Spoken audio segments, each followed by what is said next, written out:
Hi guys, short video on why every company needs to develop their SDR team. This video supports a longer article available on the website, but if you'd rather watch quick videos about just over 4 minutes, it's a key summary of why every company needs to develop their SDR team. So let me start by asking you a question. How many times have you received annoying, generic, spammy messages? I think I got one the other day to my email account about printing solutions, as if my job title was head of printers. And what do you do when you get these, random sales approaches? You probably nudge the person next to you, have a laugh, delete, forget. Now, if you don't work in a commercial role, you're a bit less forgiving than that. It's annoying in the least, and it's actually offensive, to have your inbox filled with nonsense.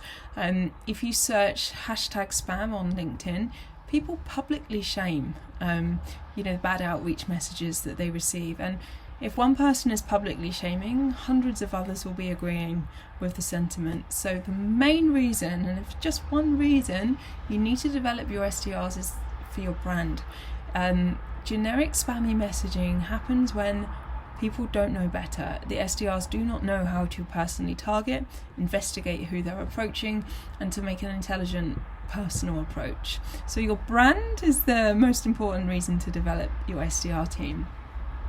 I think that the reason why people kind of sometimes get funny about having a proper career development plan for the SDR team is they think, it's entitled millennials, can't they work it out for themselves? The ones that can work it out, well, they're going to rise to the top anyway, and no matter about the rest. So yeah, that's a great strategy for identifying talent, but it's not a great strategy for booking meetings. Let's say you've got 10 people on your team. How many of them have that entrepreneurial spark? Probably 2. Maybe 3. They will pick it up, they will go to market in a good way, and then the rest of them, let's say 7 or 8, are proactively, destructively speaking to your future customers. And probably they're not going to be future customers, they were potential future customers. So it's really important to develop your SDR team so they match the needs of the people that they're speaking to. I think companies are very comfortable in developing the product. Entire product development teams are devoted to making sure the product matches the needs of the customer, and there's an acceptance that these needs change all the time. It is exactly the same for developing your sales staff, right? They need to have a conversational pitch which matches the needs and the topics and the interests of the people that they're speaking to.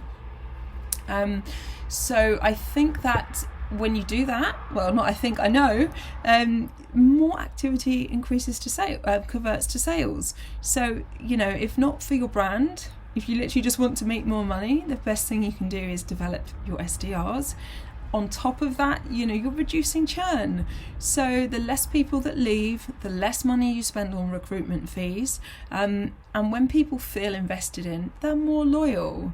So they're less likely to leave. They're going to work harder, and their energy becomes visible on the sales floor. And when people see that energy, they believe in the SDR team more. So not only have you got them working harder, obviously you'll get better results. When the SDRs see the rest of the company believing in them, they'll work even harder to make sure that they keep that belief up. So hopefully some really good reasons as to why to develop your SDR team. If for nothing else, think of your brand and think of your conversion of activity to sales. And if you want to think about how to develop, then there's an article on my website, How to Create a Good Career Development Plan. Thank you.